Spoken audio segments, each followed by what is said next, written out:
Hello students, today we'll be discussing on Sale of Goods Act 1930. We shall further understand how it is interconnected with Contract Act 1872 and what are the likely expected questions. Of course, conceptually, we have to go in depth on certain topics. We will deal it one by one so that you benefit out of this video. Let's start today. Sale of Goods Act 1930. Sale of Goods Act 1930.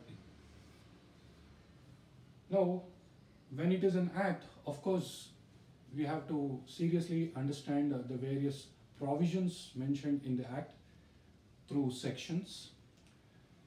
Of course, it is an extension of Contract Act 1872. The main thing is the definitions part. If the definitions of Sale of Goods Act is understood properly, then 50% of your headache comes down. So, what are the important definitions that we will be covering today? Let us see. First one is buyer. Second one is seller. Third one is goods. Very important. As we understand Sale of Goods Act, we should discuss first what is meant by goods. A definition of goods.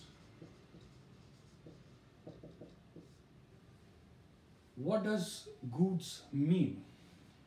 Section 2,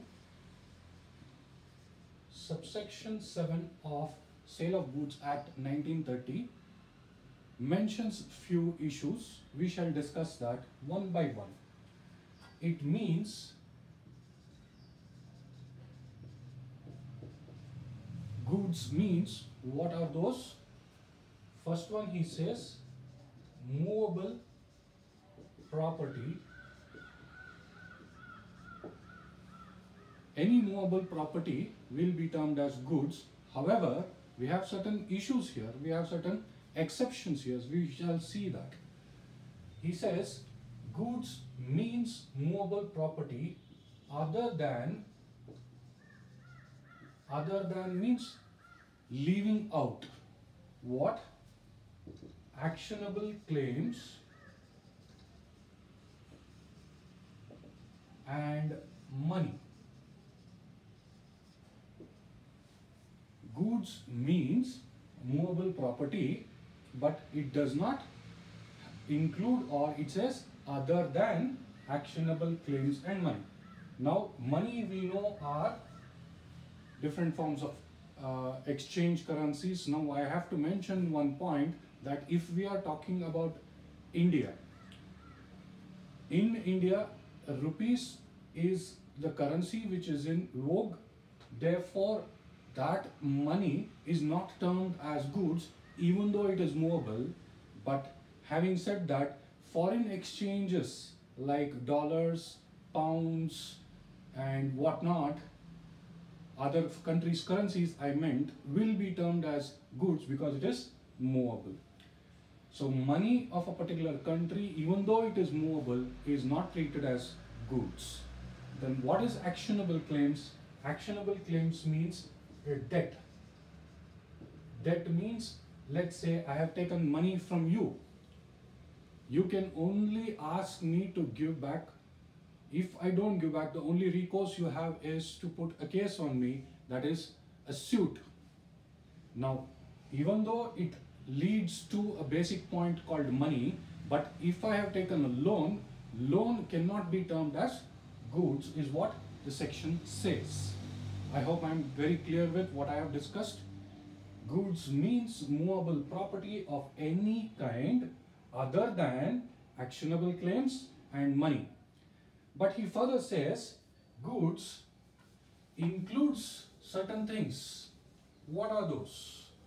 Let's see what are those. Part, I'm continuing it from here, but it includes, I refer here as goods includes, first one,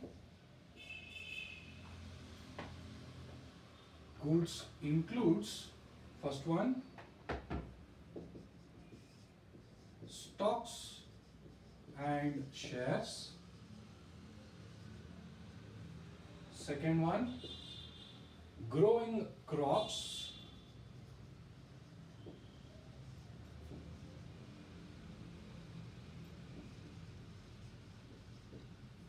Second one, it includes growing crops. Third one, grass. What does it mean? I repeat again. Goods means movable property other than actionable claims and money. I have explained what is actionable claims and I have given example of money also. Then, but it includes stocks and shares, growing crops, grass, and things attached to or forming part of land.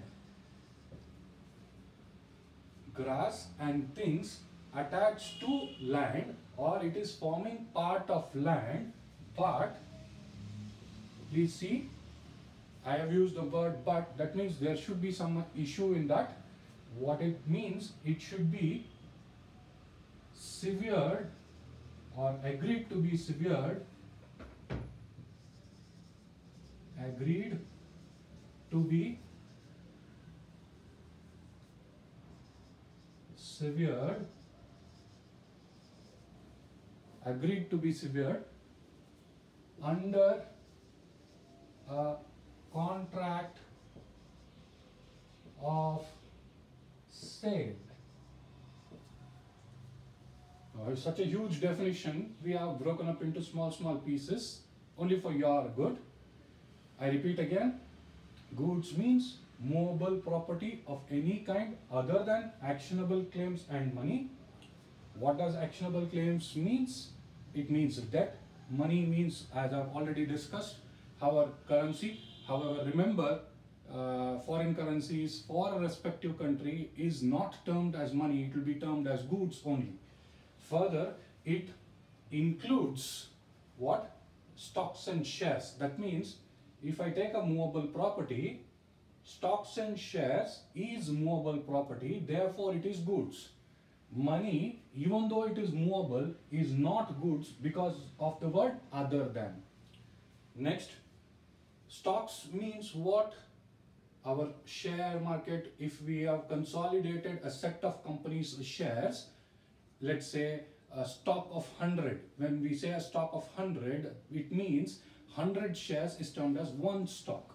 So these two are interrelated. Next is growing crops. We have seen that, we have heard of growing crops.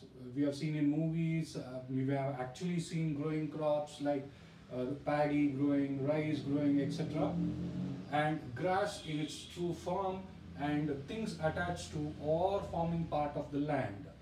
Though land is immovable, anything part of the land like grass or things part of the land like small trees, bushes, herbs is goods, but please understand, but it has a condition. What is that? If grass and things attached to or forming part of the land is agreed to be severed, severed means separated, chopped off, agreed to be severed under a contract of sale, then grass and things attached to or forming part of the land shall be termed as goods, though land is not goods. Are you clear, my dear friends? So, how does it work? Goods definition covered under section 2 bracket 7 means movable property of any kind other than actionable claims, which is debt based. If you have to recover that, it is only a issue of filing a case and court and investigation and things like that. money in its true form like rupees, but remember foreign exchange is not termed as money, it will be termed as goods. Further, he says, but it includes, what does it includes? Goods includes stocks and shares, growing crops, grass and things attached to or forming part of the land. Remember this, grass and things attached to or forming part of the land is goods only if there is an agreement to be severed. That means chopped off or cut off or separated under a contract of sale. In this scenario, we have to also understand that whether this goods definition covered under Sale of Goods Act 1930 under section 2 bracket 7, is it universally same? No, not necessarily. Let me also explain you how different is it when compared to the United Kingdom's, that is English law of sale of goods. What does the English law say about sale of goods or definition of goods? In English law,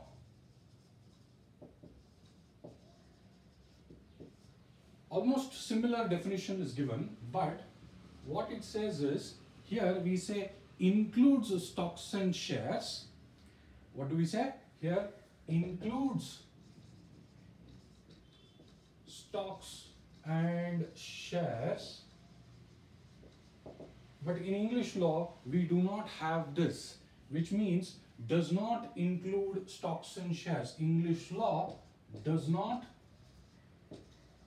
include stocks and shares, which means in English law, stocks and shares, is it goods? No, it is not goods, because the definition itself does not include stocks and shares. However, very specifically, English law has told ship. Ship is goods. Is goods. Very specifically, they have told ship is goods. So, a correlation or understanding of different laws of different countries will help you to improvise on your legal interpretation issues. Now further, what do we understand is not movable goods as far as actionable claim is concerned. There is another small issue that I have to discuss in actionable claims. As we know, actionable claims is not goods. Actionable claim is not goods. We know that. Under which law?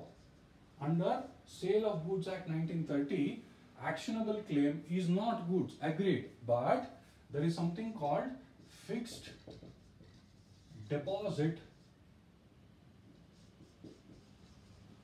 receipt. What is fixed deposit receipt?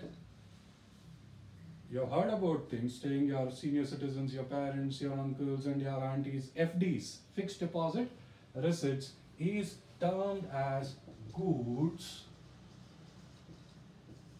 We also find a reference section, section 186 of Contract Act 1872, that is Indian Contract Act 1872, section 186, and of course section 2(7) of Sale of Goods Act 1930 refers or specifies that fixed deposit is termed as goods. So my dear friends, what have we understood in today's session of definition part? First is, we have seen what is the definition of goods. Section 2(7) of Sale of Goods Act 1930 states that goods means any movable property, but does not include actionable claims and money, but includes stocks, shares, okay, grass, right? Then things attached to or forming part of land, but it should be agreed to be severed under a contract of sale. Only then it will be termed as goods. I just happen to refer this matter again with English law. In English law, stocks and shares is not goods, because English law has defined the definition of goods in such way. But in English law, there is a specific inclusion of ship as goods.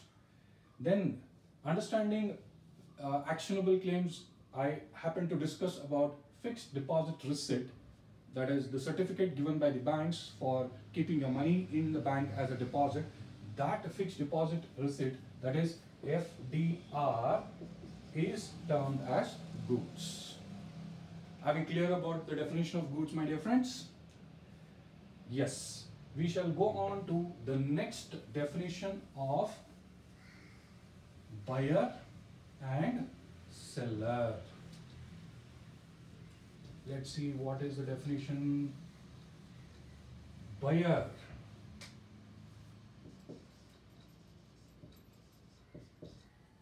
In common sense, the word buyer means, it's very easy. Anything, anybody who goes and buys in the market. But when we apply law and see it through the binoculars of law, then we should see what is the definition. Section 2 bracket 1 of Sale of Goods Act specifies that buyer means anybody who wants to buy or agrees to buy. Please understand, means a person who buys or, important thing, agrees to buy. Similarly, we also cover seller's definition. Seller, section 2 bracket 13 of the Sale of Goods Act defines seller as means a person who sells or agrees to sell. Now, important characteristic feature is this, that is, agrees to buy, agrees to sell. As a common individual, we know a person who wants to buy is called a buyer, a person who wants to sell is called a seller.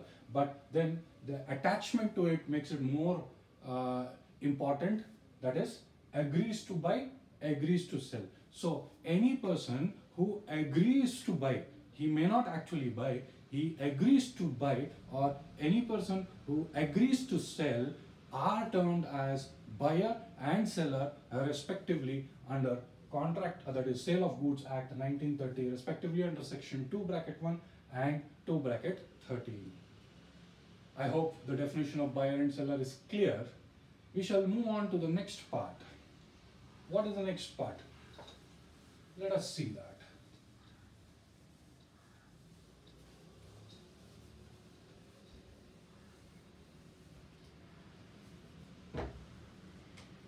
Goods basically can be classified into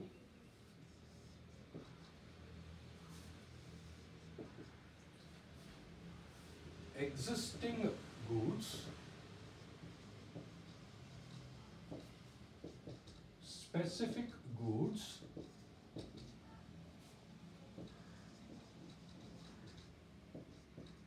ascertained goods, and unascertained goods. So, having understood the definition of goods, we further understand the internal aspects of goods. What is an existing goods? What is specific goods? What is ascertained goods? What is unascertained goods? It's pretty simple. If you read the textbook, it probably will try to, I mean to say, you may get a little confused, but I'll make it as simple as possible. Such goods which are in existence, if the goods are in existence, if the goods are in existence, then we call it as existence goods. That means physically it should be available. When it should be available? It should be available at the time of the contract. It should be available at the time of the contract. When the goods are available at the time of the contract, then we call it as existing goods. Because another form of goods, which is basically future goods, I have not included here. I will explain that as an independent issue because we have several legal involvement in it. Future goods will also come into picture while understanding the in-depthness of goods. Now, existing goods means those goods which are existing at the time of entering into the contract, then we call it as existing goods. Now, what is specific goods, ascertained goods, unascertained goods? It's again simple. We shall go into the definition one by one. What is specific goods? Specific goods means goods which is identified,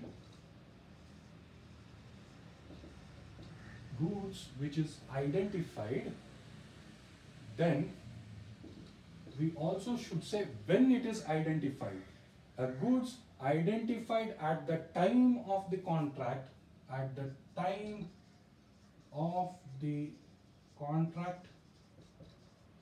of sale is called specific goods. Now, what's the difference between existing goods and specific goods? Actually, there is not much of a difference.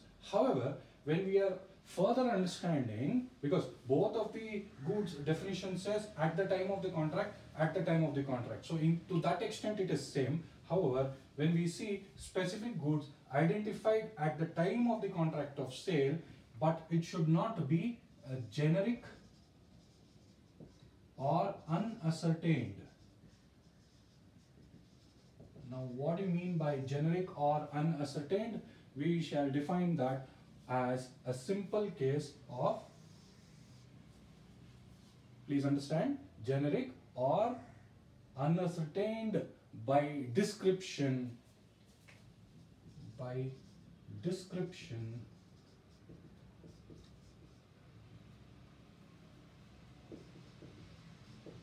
What is description? It cannot be described. You cannot, earmark and keep it aside. Then, not yet identified or agreed upon. Not yet identified or agreed upon. This is the essence of it. Now, what is the essence here? Please see, specific goods means it should be identified at the time of contract of sale, which is similar to existing goods, agreed, but it says specific goods should not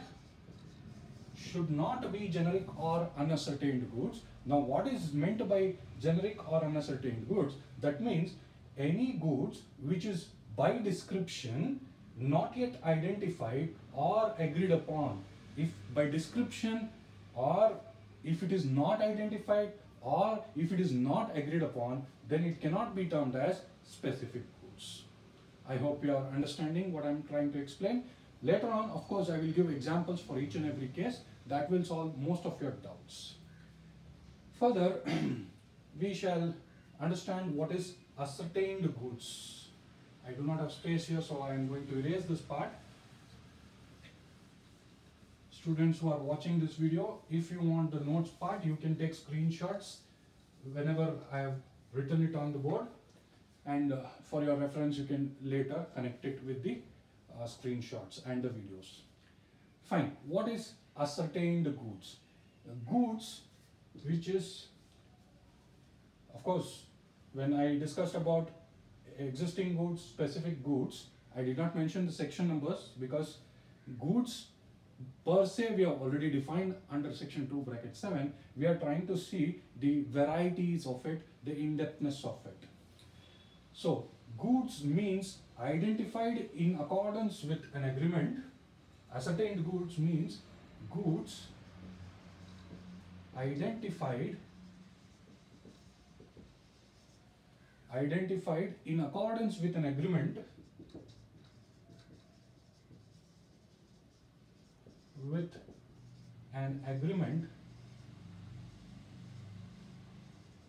Sir, in the previous specific goods also we told something called identified, but I told after identified there was a separate nature. That nature was very important, that is it should not be generic or it should not be unascertained. Here comes the catch when it comes to ascertained goods. When it is in accordance with the agreement, but it is after the contract of sale. The word after plays a very critical role. What is that? Ascertained goods are those goods which are identified in accordance with an agreement, but it is after the contract of sale is entered into or is made. Now what do we understand by this? There is an agreement that I need so and so goods. That goods becomes ascertained goods only when the contract is made, only when after contract is made, when the goods are identified and kept aside, then we call it as ascertained goods. Am I clear, my dear friends? I repeat again, goods which are identified, yes, agreed, specific goods are also were identified, but it should not be generic, it should not be unascertained, is what I said. In continuation of ascertained goods, goods identified in accordance with an agreement, identified word could be similar to specific goods. Please do not get confused. The key is, if it has to be termed as ascertained goods, it has to be after the contract of sale is made. I will give an example, don't worry. So if you're reading the textbook and getting doubts about the language, this videos will help you to crack that and arrive at a conclusion as to how to read the law. Now, unascertained goods basically is by description.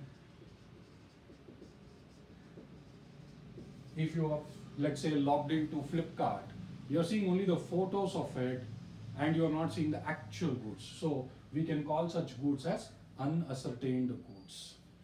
Sir, can you please give an example for every item mentioned here? Yes.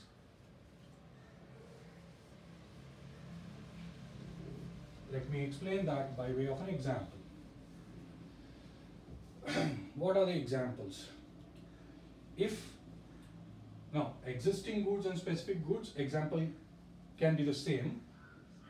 If, let's say, there is a contract between A and B for 100 kgs of rice bags. 100 kgs rice bags, let's say 100 bags. Each bag having 100 kgs of rice of 100 bags with specific logo. With a specific logo and kept aside already, let's say in a godown, already there are 100 bags of rice as requested by A to B with a specific logo and it is kept aside, then we call it as specific goods. No doubt the same example can be given for existing goods. So then what is ascertained goods? Ascertained goods means, same example, 100 kgs of rice bags out of 1000 bags. 100 kgs of rice bags, that is 100 bags. 100 kgs, each bag holding 100 kgs. Such 100 bags out of 1000 bags is kept aside. Let's say one by one. Let's say if A says first 10 rows you can take it. Though it is lined up in a warehouse, first 10 rows is 100 bags, you can take it. If such is the example, then we call that as ascertained goods. Please understand the difference between specific goods and ascertained goods. Here it is specific logo and it is already kept aside. But this 100 bags of rice under ascertained goods is not specifically kept aside, but it is not also having any logo. Among 1000 bags of rices, 100 bags is in the front, you can go and take it. Then we call that as ascertained goods. Now what is unascertained? Logically, this 1000 bags which is fully inside the godown is called unascertained goods. 1000 bags can become unascertained goods. Are you all clear about this explanation, my dear friends? I hope the basic definition part session, I will continue further, but this definition part plays a very critical role in understanding and establishing so many things when it comes to the latter part of Sale of Goods Act. The next definition videos will come in the next session. Please keep a watch for it. Thank you.